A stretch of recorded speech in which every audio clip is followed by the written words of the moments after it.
미국 역사 미래학자 레너드 스위트 박사가 성경과 기록이라는 책을 썼습니다. 레너드 스위트 박사는 성경과 기록에서 세계 교회사에 세 번 큰 물결이 있었다고 말합니다. 첫 번째 물결은 1054년 동방교회와 서방교회의 분열입니다. 두 번째 물결은 1517년 종교개혁입니다. 세 번째 물결은 1738년 웨슬리의 성령운동이라고 말합니다. 이 세 물결은 세계 역사를 바꾸어 놓았습니다. 그런데 이 세 물결 외에 네 번째 물결이 있다고 말합니다. 그 네 번째 물결은 무엇인가? 그것은 오늘의 시간이라고 하였습니다. 오늘은 내가 선택한 것이 아니라 하나님이 주신 것입니다. 나에게 최고의 시간입니다. 그러므로 네 번째 물결은 오늘입니다. 오늘이 바로 역사의 시작이라고 하는 것입니다. 오늘 우리의 현실은 어둡고 참담합니다. 잘못된 지도자로 정치는 파국에서 정쟁을 일삼고 있습니다. 탄핵 전공을 하루속히 수습해야 하건만 여야 정쟁은 계속되는 가운데 제주항공 참사가 일어났습니다. 제주항공의 참사는 국가적 재난입니다. 이태원 참사 원인을 밝히지도 못하고 수습하지 못했습니다. 이러한 정부의 지도자와 유정자들의 죄악이 크다고 생각합니다. 그러나 이러한 깊은 어둠 속에서 아침 해가 떠오르듯 2025년 새해가 시작되었습니다. 2025년 새해는 어떻습니까? 미래 역사학자 엘빈 토플러는 그의 책 3의 파도, 서드 웨이브의 서문에서 이렇게 말합니다. 시대가 암울하기에 이것이 역사의 종말이 아니라 이제 막 시작이라고 생각하는 사람들을 위하여 나는 이 책을 쓴다고 하였습니다. 아무리 우리의 현실이 어둡고 참담해도 오늘 나는 다시 시작하겠다. 오늘 역사의 시작이라고 생각하는 사람들을 위해서 서드 웨이브 제3의 물결이 일어난다고 말하는 것입니다. 오늘이 역사의 시작이라고 생각하며 다시 새롭게 시작하는 사람들이 미래를 준비하는 사람입니다. 우리는 새해에 다시 희망을 말해야 합니다. 독일 신학자 반넨베르크는 하나님을 미래의 힘이라고 정의하였습니다. 하나님께서 우리에게 새로운 미래를 주시고 새로운 미래를 주실 뿐만 아니라 또한 미래를 시작할 수 있는 힘도 주신다고 하는 것입니다. 우리 교회는 새해의 표어를 성령의 능력으로 부흥하는 교회로 정하였습니다. 만군의 여호와께서 말씀하시되 이는 힘으로 되지 아니하며 능력으로 되지 아니하고 오직 나의 영으로 되느니라고 말씀하신 것처럼 우리의 힘과 우리의 능력은 부족합니다. 우리의 작은 지혜로는 어렵습니다. 마치 우리는 불에 그슬린 나무요 타다 남은 나무와 같기 때문입니다.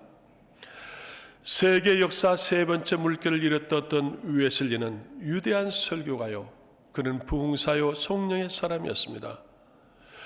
웨슬리는 오대체 목사의 가문에서 태어났습니다. 영국 최고의 학부 옥스퍼드 대학에서 신학을 공부하였습니다. 목사 안수를 받고 나서 1732년 인디안 선교사로 자원했고 미국 조지아주 인디안 원주민을 찾아갔습니다. 광대한 신대륙에 복음을 전하겠다고 하는 비전이 있었고 실력도 있었습니다. 불타는 사명감도 있었습니다. 인디언을 사랑하는 열정도 뜨거웠습니다. 그러나 그는 몇 년 동안 선교의 열매가 없었습니다. 본인도 이해가 되질 않았습니다. 신앙의 명문 가문의 출신입니다. 최고의 지식과 학부가 있습니다. 꿈과 이상이 있습니다. 사명과 열정까지 갖춘 본인이 이렇게 실패할 수가 있을까? 나와 같은 사람이 실패하면 누가 성공할 것인가 하는 회의가 일어나기도 하였습니다. 그러한 가운데 웨슬리는 폐기력을 앓고 맙니다. 선교에 실패하고 결핵으로 영국으로 귀국하게 되었습니다. 그런데 귀가던 배가 큰 풍랑을 만나게 됐습니다. 배는 곧 침몰 직전에 놓이게 되었습니다. 배 안에 있는 사람들은 아부교환이 되었습니다. 웨슬레도 두려워했습니다. 내가 이렇게 이제는 죽는구나 하는 생각이 들었습니다. 그런데 그때 어디선가 찬송소리가 들려왔습니다. 웨슬레는 찬송소리에 끌려서 선창에 올라가 보니까 모라비안 경건파 성도 몇 명이 거친 풍랑에서 찬송을 부르며 기도하고 있었습니다. 웨슬레는 그들에게 물었습니다. 당신들은 두렵지 않습니까? 이때 그들은 이렇게 말을 했습니다. 우리는 예수 믿는 사람입니다. 우리는 두려워하지 않습니다. 선생님도 예수를 믿으십시오. 그러면 평안할 것입니다. 그렇게 말한 것입니다. 5대째 목사의 가문 집안에서 출생하고 목사가 되었던 웨슬레가 평신도의 성도들에게 당신도 예수를 믿으십시오. 예수를 믿으면 평안할 것이다 하는 말씀을 듣고 큰 충격을 받았습니다. 웨슬레는 런던으로 돌아와서 투병하는 중에 1738년 5월 24일 밤 모라비안 성도들 성회에 참석하게 되었습니다. 이때 로마서 1장 17절 말씀을 듣습니다. 복음이나 하나님의 의가 나타나서 믿음으로 믿음에 이르게 하나니 기록된 바 오직 의인은 믿음으로 말미암아 살리람과 같으니라. 의인은 믿음으로 사느니라. 이 말씀을 잊기 잘하는 말씀이었습니다. 그러나 이 말씀이 그날 밤 웨슬레의 가슴에 뜨거운 성령의 불로 임하였습니다. 그는 어렸을 때 화재로 타 죽기 직전에 살아난 적이 있습니다. 머리가 다 타버렸습니다. 온몸이 그을렸습니다. 그래서 그 어린 웨슬레를 보고서 타다남은 숯이라고 하는 별명을 주었습니다. 타다남는 숯과 같은 사람, 불에 그을린 나무와 같은 사람, 격력으로 죽음의 그림자가 주어졌던 사람, 그에게 성령의 강한 임재가 일어난 것입니다. 그가 격력으로 죽음의 그림자가 어른거릴 때에 자기 묘비에 기도할 기도문을 이렇게 적었다고 하는 것입니다. 하나님, 나는 무익한 종입니다. 타다남은 웨슬레가 여기 누웠습니다 하는 기도문이었습니다. 그 기도문을 그는 35세에 기록합니다. 그리고 죽고자 했습니다. 그러한 그에게 성령의 임재를 통해서 질병이 치유되었습니다. 그는 88세까지 장수하며 말을 타고 지구를 2바퀴 돌면서 복음을 전하였습니다. 웨슬레는 성령의 사람입니다. 나는 타다남은 숲과 같은 나무라고 고백하는 웨슬레입니다. 오늘 우리의 모습도 역시 그렇습니다. 타다남은 나무와 같습니다. 불에 그슬린 나무와 같습니다. 이러한 사람에게 성령의 불이 임해합니다. 그러면 큰 불을 다시 이룰 수 있습니다. 예수를 잘 믿고 싶어도 욕심만 가지고는 안 됩니다. 신앙의 연조나 직분만 가지고도 어렵습니다. 성령 그리스도 영이 없이는 신앙생활을 잘할 수가 없습니다. 로마서 8장 9절 만일 너희 속에 하나님의 영이 거하시면 너희가 육신에 있지 아니하고 영에 있나니 누구든지 그리스도 영이 없으면 그리스도 사람이 아니라고 하였습니다. 예수님이 십자가에 죽으실 때 제자들이 도망쳤습니다. 부활하신 예수님이 그들을 찾아와서 너에게 평강이 있을지어라고 축복하며 성령을 받으라고 권면하였습니다. 예수님 말씀을 듣고 그들이 흩어지지 아니하고 기도합니다. 예수님께 마지막 승천하기 직전에 또 이렇게 말씀하셨습니다. 너희는 예루살렘을 떠나지 말고 아버지께서 약속하신 성령을 기다리라고 하였습니다. 예수님의 약속의 말씀을 믿고 기도하자 성령이 임했습니다. 오순절 성령 강림으로 교회가 태동되어졌습니다. 오순절은 하나님께서 영으로 이 땅에 오신 사건입니다.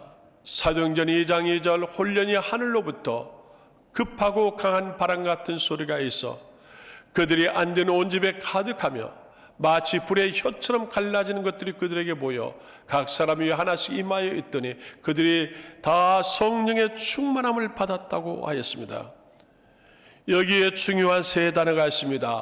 홀련히, 임하여, 충만함이라고 하는 단어입니다. 혼련이는 무슨 단어입니까? 성령이 하늘로부터 혼련히 강림했다고 하는 것입니다.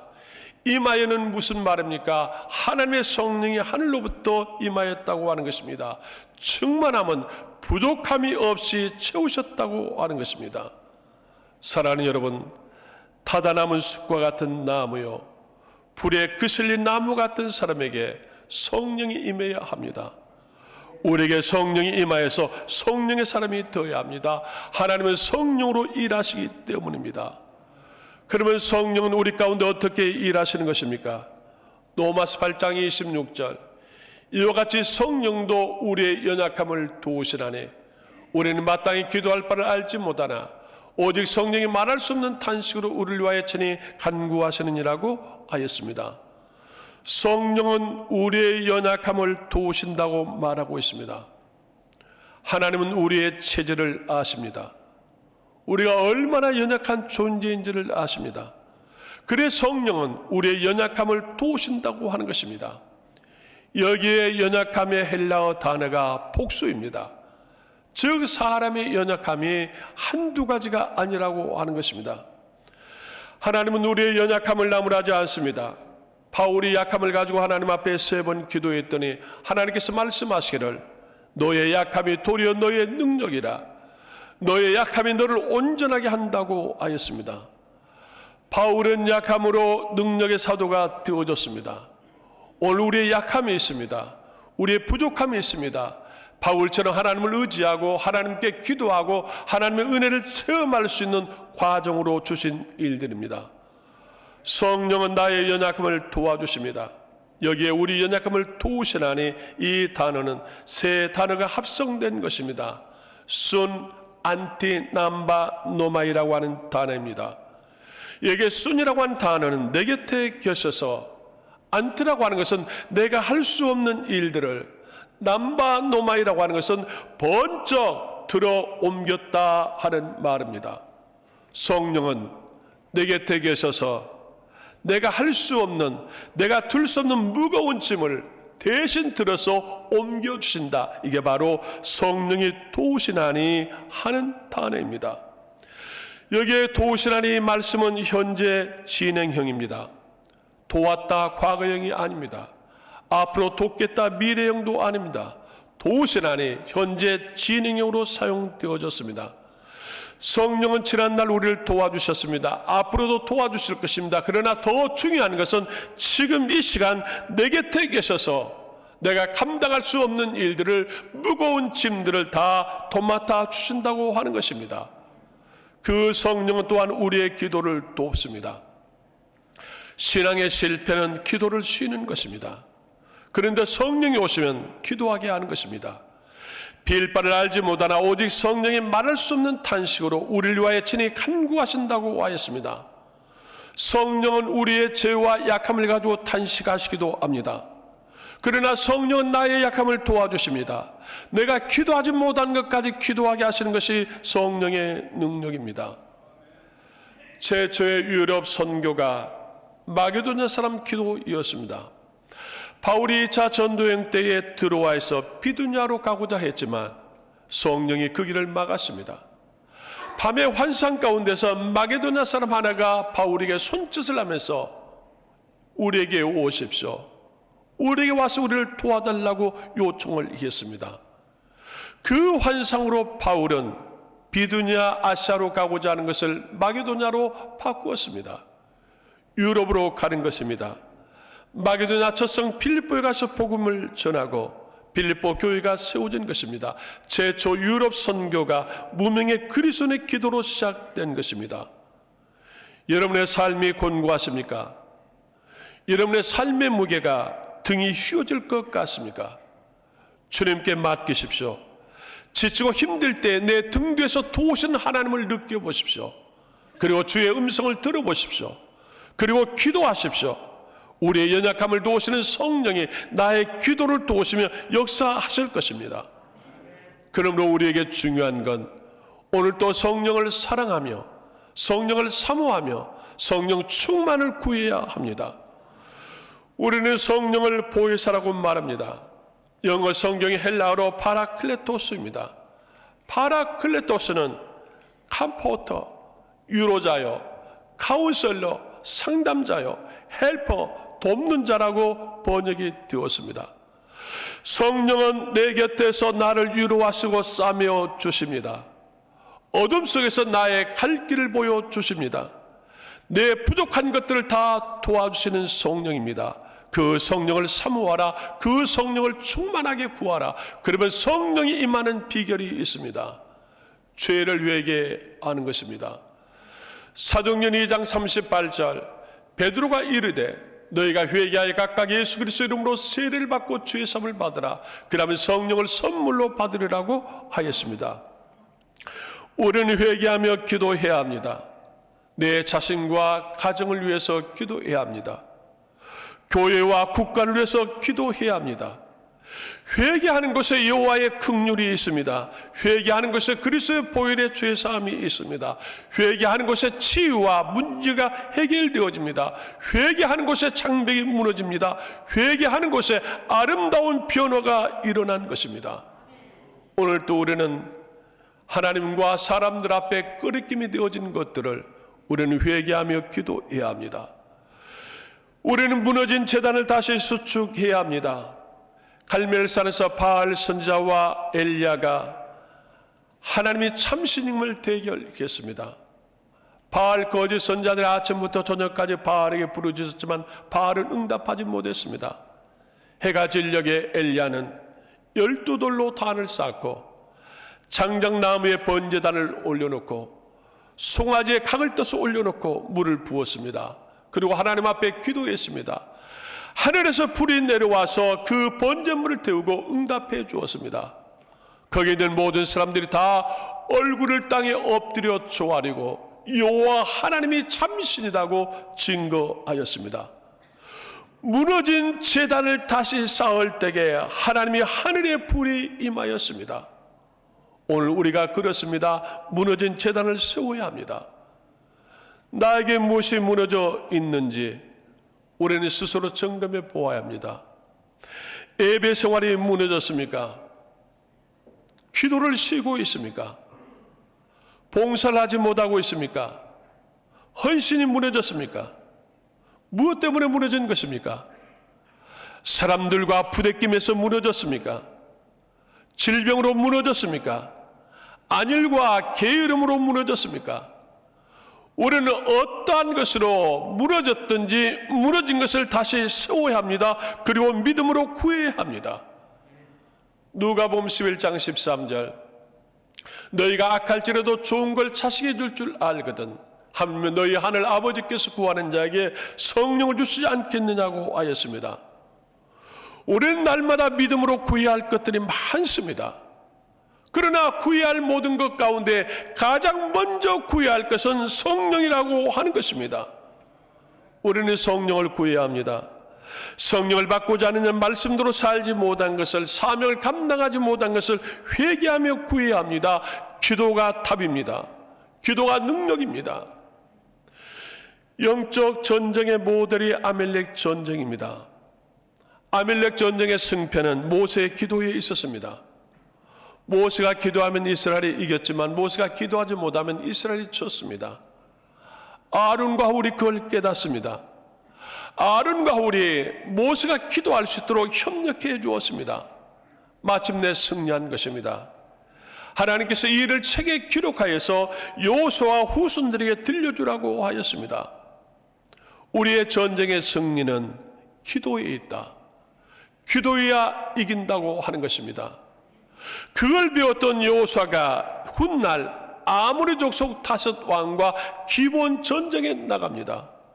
이때 여호수아는 하나님 앞에 기도하고 전쟁에 나갔습니다.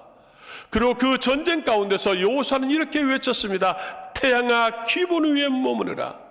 달아 아엘른 골짜기에 그리할지라고 외쳤습니다. 이때 하나님께서 태양을 머무르게 하고 달이 그치기를 하고 전쟁의 승리하기까지 해와 달을 멈추게 하였습니다. 지구의 회전과 태양의 운행을 누가 멈출 수 있는 것입니까? 인간의 힘으로, 인간의 지혜로 아닙니다. 천지를 창조하신 하나님, 천지를 주관하신 하나님 외에는 아무도 할 수 있는 일이 아닙니다. 그런데 이걸 하시는 하나님이 여호수아의 기도를 들으시고 그 일을 하셨다고 하는 것입니다. 오늘 또 우리의 연약함을 도우시라니 순 안티남바 노마에 주의 성령이 너와 함께 내 곁에서 내가 감당할 수 없는 무거운 짐들을 다 져주시는 하나님, 그 성령을 우리는 구해야 합니다. 오늘 또 우리는 교회의 부흥을 위해서 몸부림을 치고 있습니다. 그런데 교회의 부흥과 성령도 성령의 위로와 도우심이 있어야 합니다.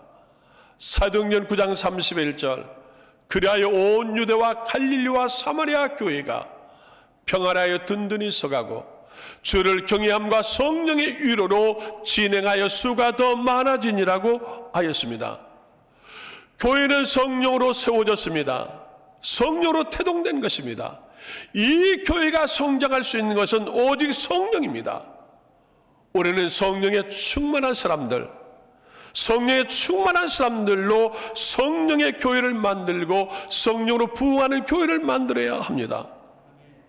우리는 하나님 앞에 나올 때마다 성령님 사랑합니다, 성령님 내게 오시옵소서, 성령님 우리 가운데 일하십시오라고 고백하고 구해야 합니다.